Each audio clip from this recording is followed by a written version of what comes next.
మనమందరం కూడా కళ్ళు మూసుకున్నట్లయితే చిన్న ప్రార్థన చేసుకుని వాక్య భాగాన్ని ధ్యానించుకుందాం. పరిశుద్ధుడు దేవుడు మా కొందరు తండ్రి, మీ పరిశుద్ధమైన భాగం ఈ ప్రాముఖ్యమైన సమయంలో దీనదాసులుగా మీ సన్నిధిగా నన్ను పూర్తిగా మీ సులువుచాలను చేస్తుంది.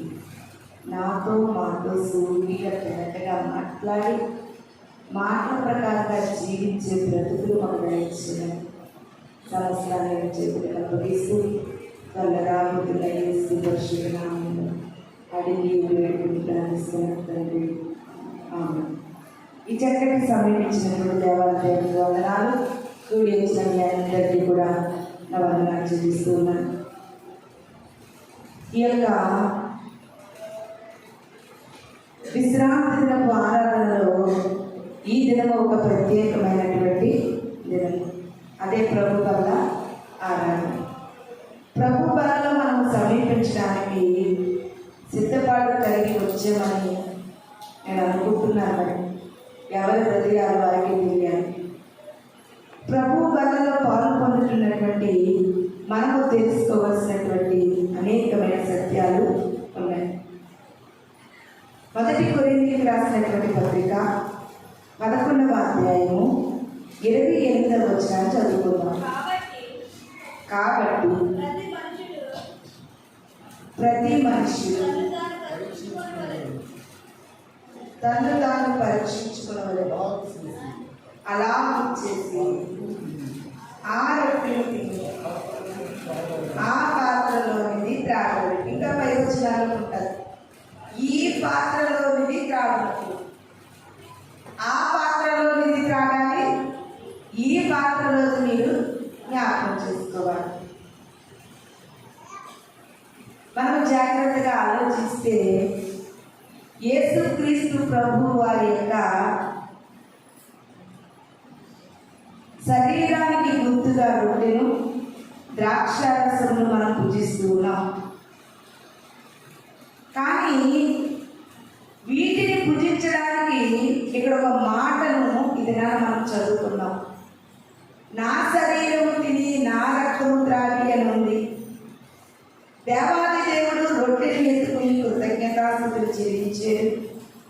ఇవన్నిటి మధ్యలో మనకి ఇక్కడ ఒకటి కనబడుతుంది, పాత్ర కనబడుతుంది. హల్లెలూయా, హల్లెలూయా. ఏం కనబడుతుందండి? పాత్ర. దేవుడు ఏమంటున్నారు? ఈ పాత్రలో నువ్వు త్రాగేటప్పుడు, ఆ పాత్రలో నువ్వు త్రాగేటప్పుడు అని ఒక పాత్ర నిమిత్తమై ఇక్కడ మనకి ఒక భాగం కనబడుతుంది. చాలాసార్లు ఈ జీవన ప్రయాణంలో మనం ఆలోచన చేస్తే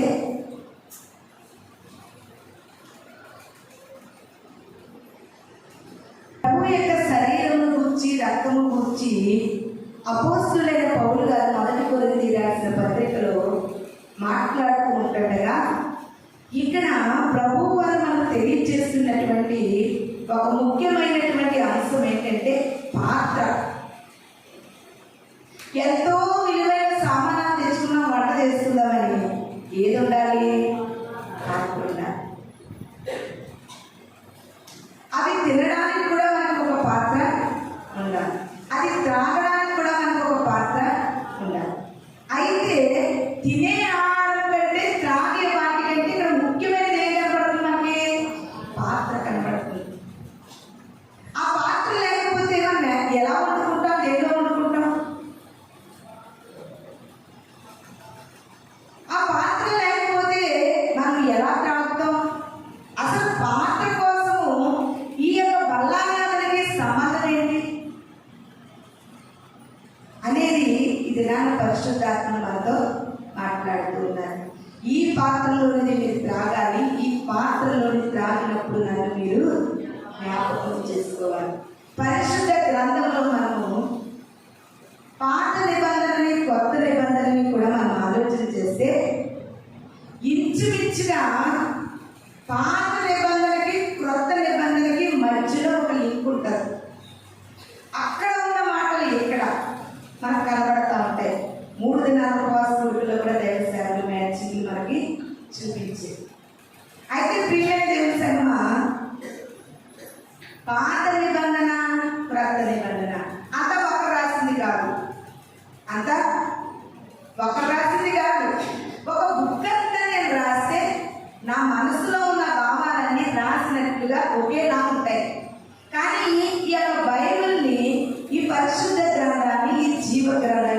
ఒకరి వల్ల రాసినది కాదు.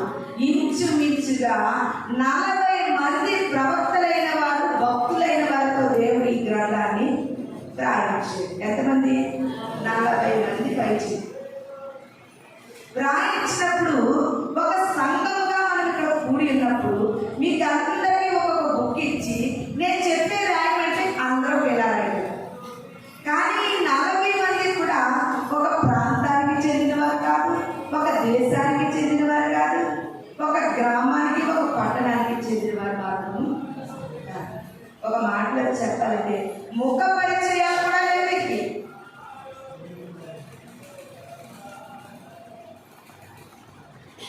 హల్లెలూయా, హల్లెలూయా. అలాంటి పరిస్థితుల్లో రాసినటువంటి గ్రంథము ఒకటిగా మనకు ఎలా కనిపిస్తుంది? పాత నిబంధనలో, క్రొత్త నిబంధనలో కూడా ఆ మాటలు ఎలా పొందుపరచబడ్డాయంటే రాసిన వారు 40 మంది అవ్వచ్చు, రాయించిన వారు ఒకరే. హల్లెలూయా, హల్లెలూయా. రాయించిన వారు మాత్రము దేవాది దేవుడు మాత్రమే. ప్రియమైన తెలుసా? అందుకని ఈ దినాన్ని మనం దేని వరకు మనం నేర్చుకుంటున్నామంటే పాత్ర వరకు మనము నేర్చుకుంటూ ఉన్నాం. ఇంకొక మాటలు చూద్దామా? తిమోతి గారు రాసినటువంటి పత్రిక, 2వ పత్రిక, 2వ అధ్యాయము 20-21 వచనాలు చదువుతున్నాం. అనుదినము గొప్ప ఇంటిలో వెండి పాత్రలు, బంగారు పాత్రలు మాత్రమే కాక కర్రవియు మట్టివియు కూడా ఉండేవి. వాటిలో కొన్ని ఘనతకు, కొన్ని ఘనహీనతను వినియోగింపబడును. హల్లెలూయా, హల్లెలూయా. జాగ్రత్తగా ఆలోచించండి. మనం తొందరగానే ఈ దినాన్ని ముగించుకోబోతున్నాం. మీరు శ్రద్ధ పెట్టి ఆలోచిస్తే తొందరగా నేను కూడా ముందుకి సాగగలను. ఇప్పుడు మనం నేర్చుకుంటున్నటువంటి అంశం ఏంటి? ప్రభు బలలో పాత్ర. గొప్ప ఇంటిలో ఏమున్నాయంటే మనం చదువుకున్నటువంటి తిమోతి గారికి రాసిన పత్రికలో గొప్ప ఇంటిలో వెండి పాత్రలు ఉన్నాయి, బంగారు పాత్రలు ఉన్నాయి, కర్రతో చేసిన పాత్రలు ఉన్నాయి, మట్టితో చేసిన పాత్రలు ఉన్నాయి. ఇవన్నీ పాత్రలు మనం ఎప్పుడైనా చూసామా? చూడలేదా? కర్రతో చేసినవి, మట్టితో చేసినవి, వెండి గిన్నెలు, బంగారు పాత్రలు, ఇవన్నీ ఉన్నాయంట. ఏ ఇంటిలో? గొప్ప ఇంటిలో. ఏ ఇంటిలో? గొప్ప ఇంటిలో ఈ 4 రకాల పాత్రలు ఉన్నాయంట. ఇందులో కొన్ని ఘనమైన వాటికి వాడబడుతున్నాయంట. ఇందులో కొన్ని ఘనమైన వాటికి వాడబడుతున్నాయి, కొన్ని దేనికి వాడబడుతున్నాయి?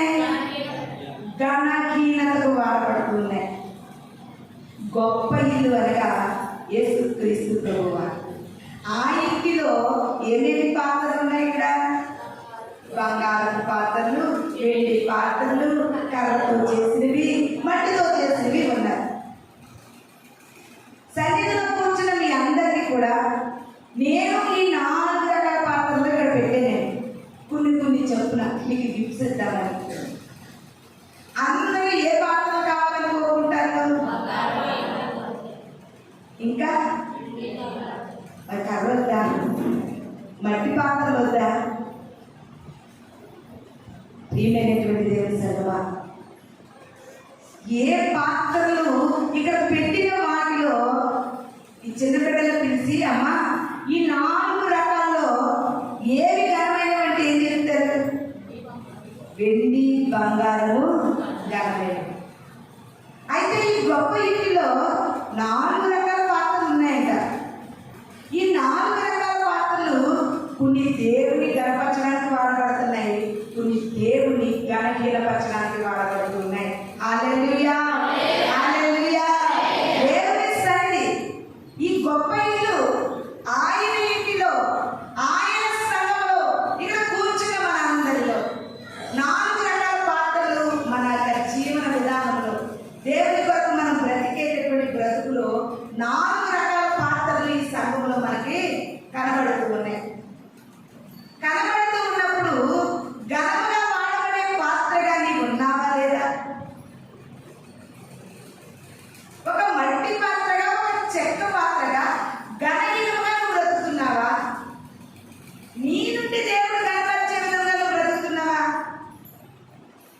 అనేది ఈ దినాన్ని మనం పరీక్షించుకోవాలి.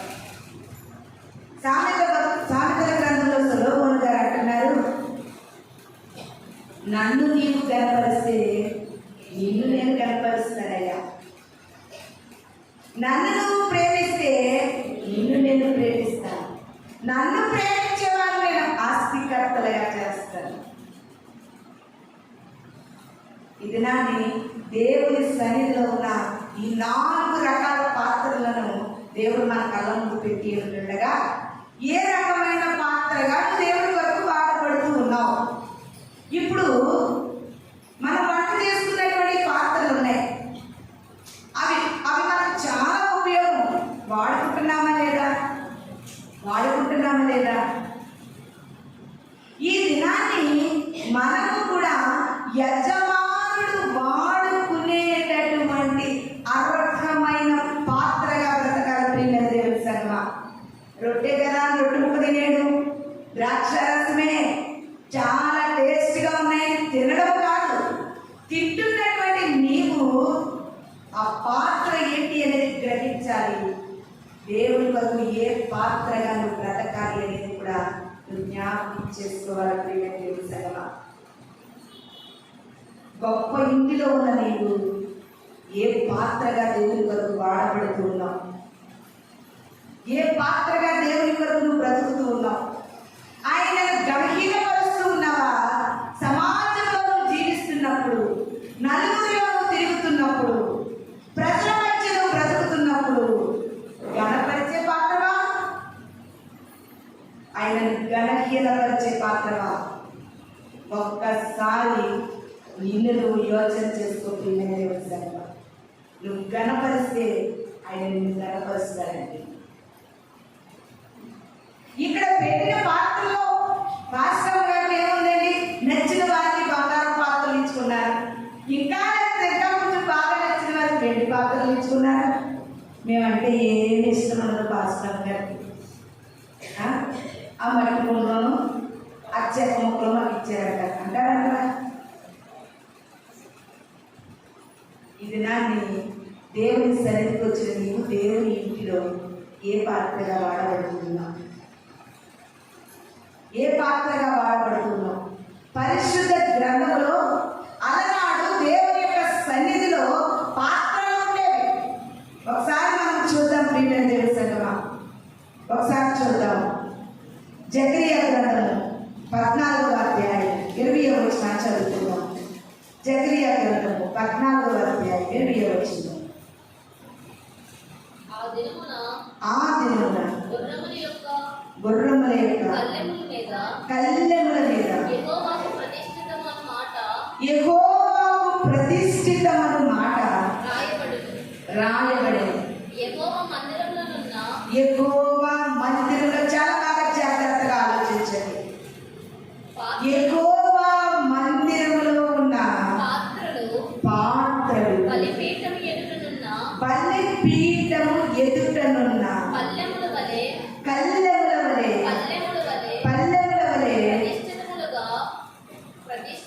ప్రతిష్ఠితములుగా ఎంచబడును. హల్లెలూయా, హల్లెలూయా.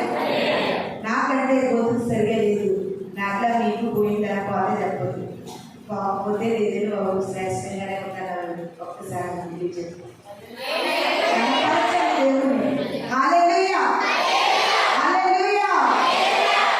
ఇక్కడ మనం చదువుకున్నటువంటి జకరియా గ్రంథంలో చక్కటి మాట ఇక్కడ మనకి కనబడుతూ ఉంటుంది.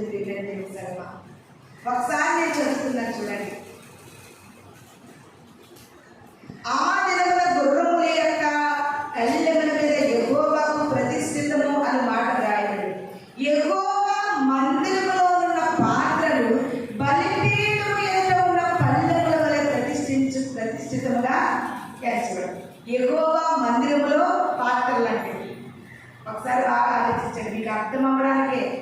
యెహోవా మందిరంలో ఉన్నటువంటి పాత్రలు అలాగుందా? వాక్యం అలాగే ఉంది. యెహోవా మందిరంలో ఉన్న పాత్రలు. మళ్ళీ ఏమంటున్నారా? బలిపీఠం ఎదుట ఉన్న పళ్ళెము. ఎందుకు ఇవి ఎవరు? యెహోవా మందిరంలో ఉన్న పాత్రలు వేరు, బలిపీఠం ఎదుట ఉన్నటువంటి పళ్ళెములు ఎవరు?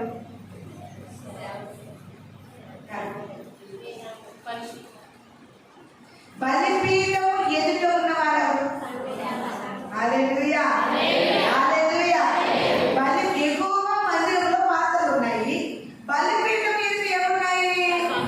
పళ్ళెములు ఉన్నాయి. అదే కదండి ఇక్కడ రాయబడింది. బలిపీఠం ఎదుట ఏమున్నాయి? యెహోవా మందిరంలో ఏమున్నాయి? పాత్రలు ఉన్నాయి. ఎప్పుడు నేను ఒక చిన్న మాట పాడుకుంటూ ఏడ్చేస్తాను, చాలా ఏడ్చిదండి నా పాట.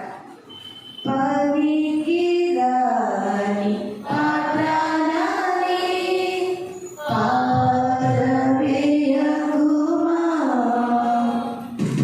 పొంగి పొరలు పాత్రగా చేసి నన్ను కాకుమా.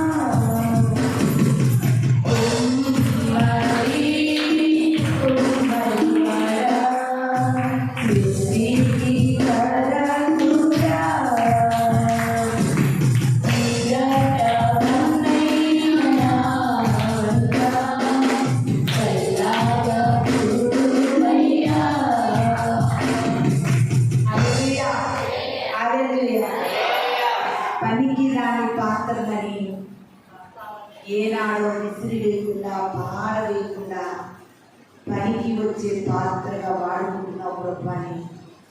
నా గురించి నేను తలపోసుకుంటూ ఏడ్చిన క్షణాలు ఎన్నో నా జీవితంలో ఉన్నాయి. ప్రియమైన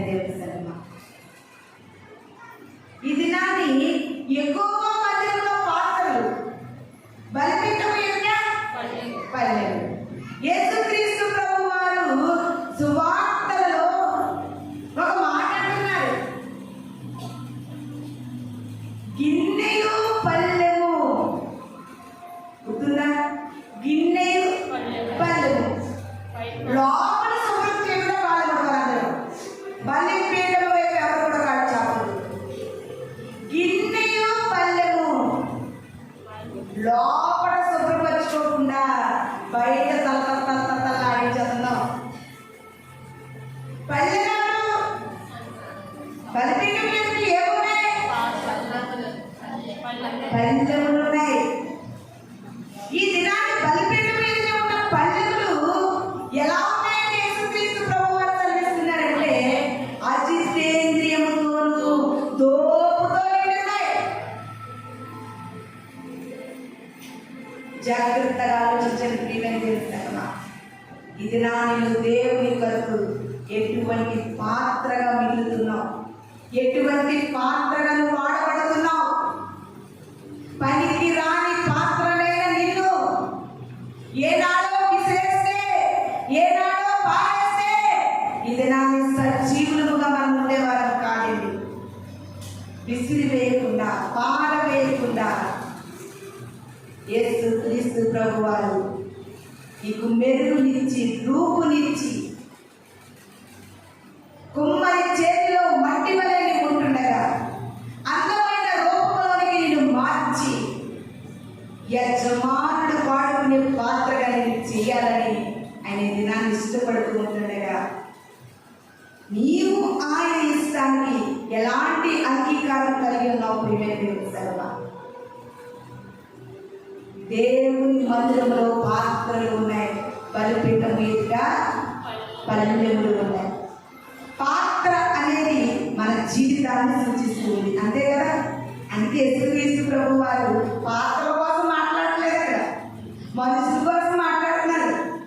ఏమనండి, మీరు గిన్నె పనులు శుభ్రం చేస్తున్నారు, ఎక్కడ? పై మెరుగే, భక్తి వేషమే, లోపల చూస్తే ఇస్మంతైన భక్తి, కొంచెమైన భక్తి. ఈ 3 దినాల ఉపవాస ప్రార్థనని చాలా మంది ఏమంటారు తెలుసా? శుద్ధీకరణ కూడికలు. ఏంటంటే శుద్ధీకరణ కూడికలు. మనం శుద్ధి చేసుకోవడానికి ఈ 3 దినములు కూడా కూడికలు ఏర్పాటు చేస్తున్నాం. ఈ పాత్రలను చేయడానికి నీ పాత్రగా నువ్వు ఏమి దేవుని సన్నిధిలో పోషించగలుగుతున్నావు, దేవుని కొరకు ఎట్టి రీతిగా వాడబడుతున్నావు ప్రియమైన దేవుని సంగమా. మనం జ్ఞాపకం చేసుకోవాలని మీకు అందరికీ కూడా తెలియజేస్తూ ఉన్నాను. అదేవిధంగా ఎబ్రియులకు రాసినటువంటి పత్రిక 9వ అధ్యాయం 4వ వచనం చదువుకున్నామండి. ఎబ్రియులకు రాసిన పత్రిక అందులో సువర్ణ ధూపపాత్రయు అంతటను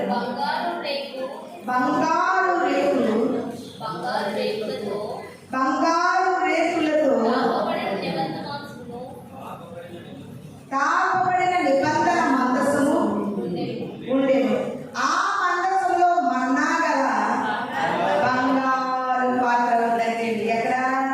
దేవుని యొక్క మందిరంలో మన్నా గల బంగారు పాత్ర ఉంది. ప్రియమైన దేవుని సంగమా, మన్నా అంటే ఏంటి చెప్పాలమ్మా? మన్ను అంటే నీవు మొదలు తెలిసిపోతావు. మన్ను మన్నా అంటే ఏంటి? మన్ను ఆ మట్టి గల బంగారు పాత్రయు మన్నా గల బంగారు పాత్రయు. మట్టి వారము కొట్టి వారమైన మనల్ని గొప్ప ఇంటిలో ఏ పాత్రలుగా దేవుడు చేయాలనుకుంటున్నాడు? బంగారు పాత్రలు. నీకేమో మట్టి ఇస్తే వద్దంటున్నావు, కర్రలు ఇస్తే వద్దంటున్నావు, నీకు మాత్రం బంగారు పాత్రలు కావాలంటున్నావు. నీవు మాత్రం ప్రభు వరకు బంగారు పాత్రగా నువ్వు మారలేకపోతున్నావు.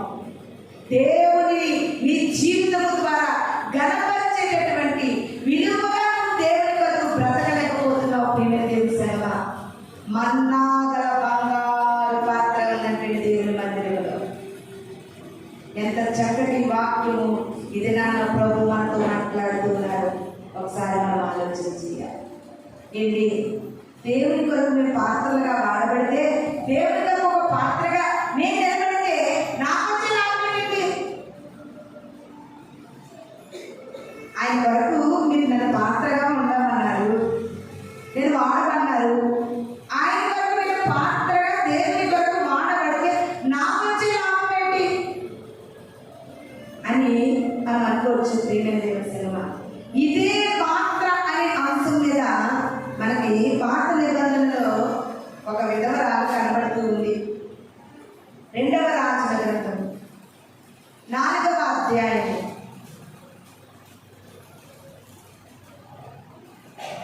2వ రాజుల గ్రంథం 4వ అధ్యాయం 6వ వచనం చదవండి. పాత్రలన్నీ నిండిన తరువాత ఇంకా పాత్రలు తేమా ఆమె తన కుమారునితో చెప్పగా వాడు మరేమీ లేవని చెప్పారు.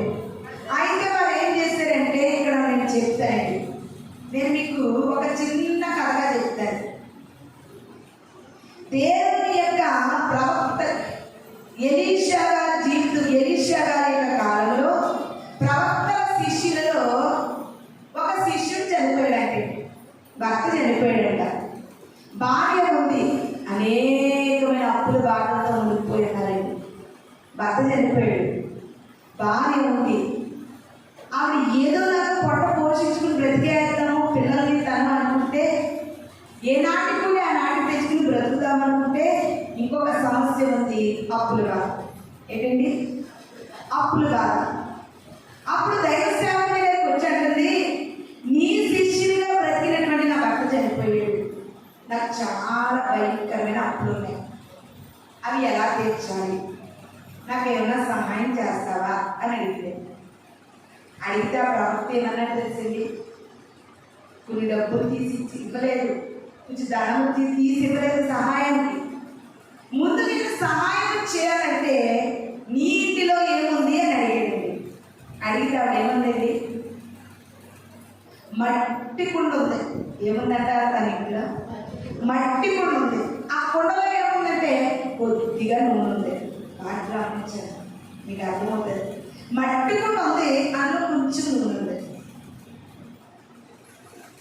అంటే ఆ దేవసేవకుడు అన్నారండి, ప్రవక్త అయినటువంటి ఎలీషా గారు మాట్లాడుతున్నారు, ఆ కుండలో ఉన్న నూనె నువ్వేం చేయాలంటే నీ ఇంటిలో ఉన్న పాత్రలో నింపాలి.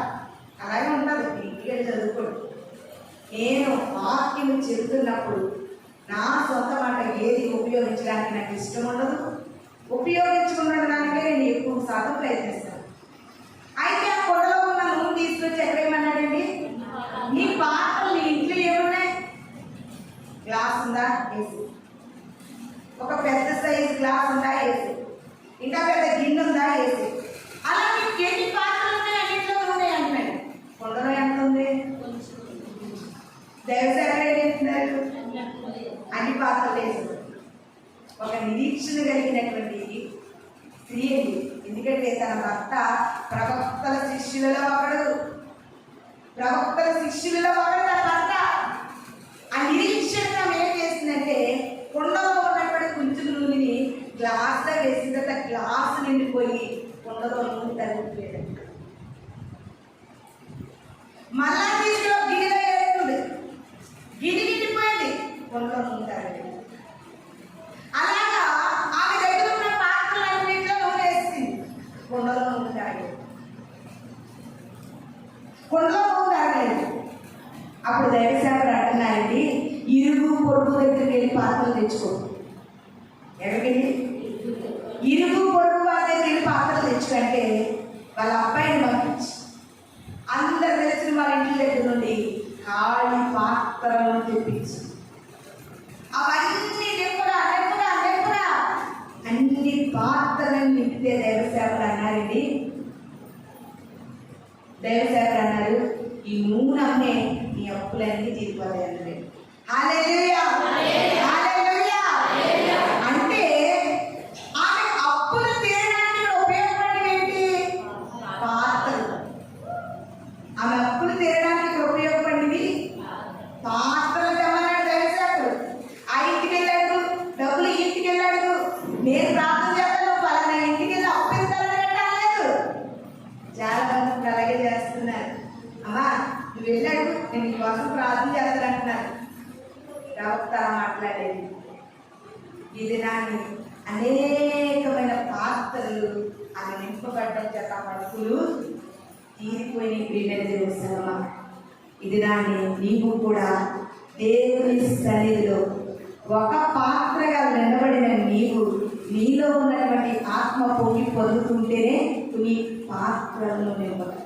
హల్లెలూయా, హల్లెలూయా. నీ ఆత్మే పొంగిపోవాలి. నీ ఆత్మలోనే లోటు వెలితి ఉంది. నీ ఆత్మలోనే ఇంకా పట్టణ ఆత్మీయత ఇంకా పొందిపోతుంది. వేరే పాత్రలు ఎలా నింపగలుగుతావు? నింపలేవు ప్రియమైన దేవుని. అందుకే ఒక భక్తుడు రాసిన పాట ఉంటుంది, పదాలలోతు సరిపోదయ్యా, మొకాళ్ళలోతు సరిరాదయ్యా, నా తలము తేలాలయ్యా, తేలియాలయ్యా, జీవజలమా ఆత్మనాథుడా, ఎండలాగా కమ్ముకోదరా, జీవజలమా ఆత్మనాథుడా, ఎండలాగా కమ్ముకోదరా, రెండయ్యా గోరా, రెండయ్యా గోరా, ఎండని జీవా నదిలాగా, ఎండని జీవా నదిలాగా. భక్తుడు అంటున్నాడు, నీ ఆత్మీయతలో పాదాలలో నీకు సరిపోదు, మోకాళ్ళలో నీకు సరిపోదు, నీ తల మునిగి తేలియాలంటుంది. అలాంటి ఆత్మను పొందుకోవాలి ప్రియమైన దేవుని. కొద్దిపాటి ఆత్మతో నీ ఆత్మనే నింపుకోలేదు. ఫస్ట్ ఈ యొక్క భార్య ఏం చేసిందండి? భర్త చనిపోయినటువంటి విధవరాలు ఏం చేసింది? ఫస్ట్ ఆఫ్ ఆల్ దైవసేవకుడు ఏం చెప్పాడంటే నీటిలో ఉన్న పాత్రలు నింపేసుకోవాలి. ఫస్ట్ బాగా గమనించారు. నీటిలో ఉన్న పాత్రలు నింపుకో. సరిపోలేదా? నూనె మిగిలిపోయిందా? అన్ని పాత్రలు నీ ఇంటిని చక్కబెట్టుకోవు, నీ భర్తను చక్కబెట్టుకోవు, నీ బిడ్డలు రక్షించుకోవు, వారి దేవుని సరిధిలో కట్టుకోవు. ఊరందరికీ తయారవుతా చెప్పడానికి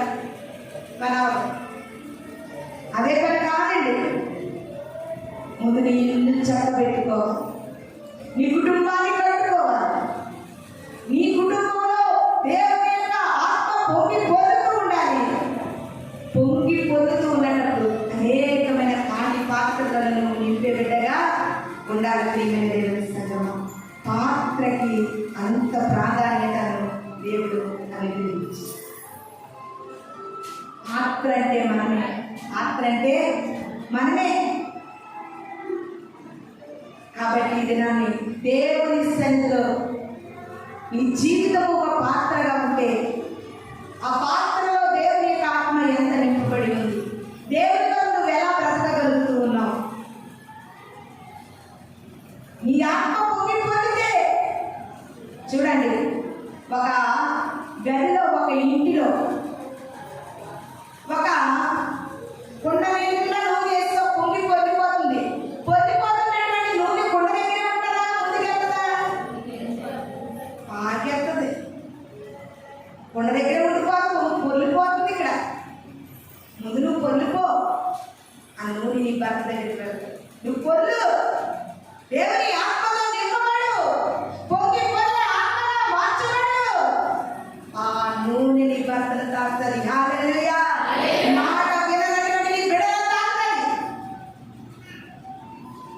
ఇంకా నీ ఇంటిలో నింపబడలేని అనేకమైన పాత్రలు నింపుతుంది. ప్రియమైన దేవుని సంగమా, ముందు నువ్వు నింపబడాలి. ముందు నీలో ఆత్మ పొంగి పొర్లాలి. పొంగి పొర్లే పాత్రగా ఉన్నావా లేదా? దేవుని పాత్రలో చేయడానికి ముందుగా నా జీవిత పాత్రలో ప్రభు వరకు ఈ పాత్ర ఎంతగా ఉపయోగపడుతుంది. పనికి రాని ఈ పాత్రను ఇంకా సజీవునిగా ఎన్ని మరణ ఛాయల నుండి విడిపిస్తే ఇంకా ప్రభు వరకు పని చేయకుండా ఆశామాషిగా బ్రతుకుతున్నావేమో. సంగమా, తీసి పారేస్తాడు, జాగ్రత్త, గిర్ర పెట్టేస్తాడు.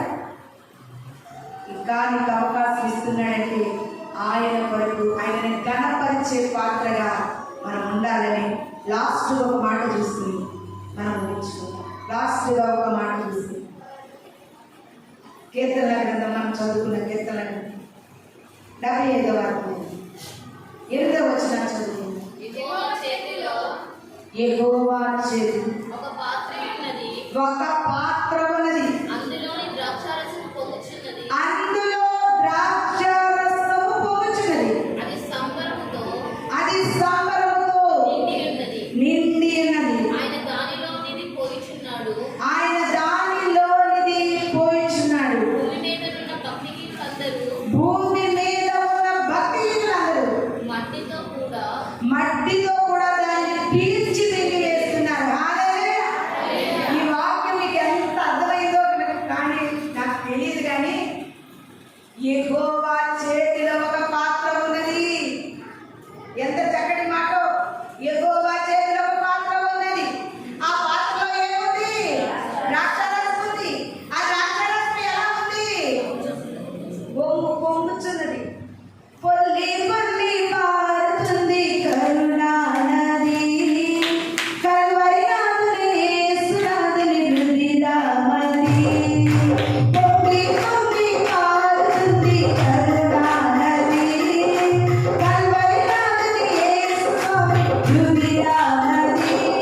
హృదయమది, హృదయమది,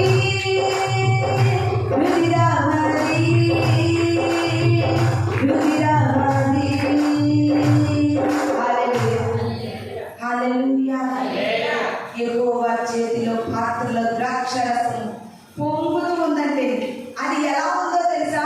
సంభారముతో నిండి ఉంది. ఆయన దానిలోది పోస్తూ ఉన్నప్పుడు అంటండి, భూమి మీద ఉన్న భక్తిహీనుల మీద పొందుతుందంట. ఆ భక్తిహీనులందరూ కూడా అడుగు మట్టి ఉండొచ్చిన మట్టి తెలుసా? అడుగులు ఉన్నదాన్ని ఏమంటాము? వాక్యం ఎంత బాగా రాశారండి, మట్టి అండి. భక్తిహీనులందరూ కూడా ఆ మట్టిని పీల్చివేసి మింగేస్తారంటే. అందుకనే నా ప్రజలు కాని వారిని నా ప్రజలుగా నేను ఏర్పాటు చేసుకున్నానని దేవుడు అంటున్నారు. ఎవరు కూడా చాలా ఈడు మారడు, వీడు బ్రతుకు మారదు, వీడు వ్యర్థము అని ఎవరైతే అనుకుంటారో ప్రేమను చేస్తున్నా యెహోవా చేతిలో ద్రాక్షరసం ఉంది చూడు, అది పొంగుతుంది చూడు, అది భక్తిహీనుల దగ్గరికి పొంగి పారుతుందంటే వాళ్ళు ఏం చేస్తున్నారంటే అడుగు మడుగు సాధ్యం చేస్తున్నారు. మారతారు చేసిన ప్రార్థన ఏది కూడా వ్యర్థము కాదు.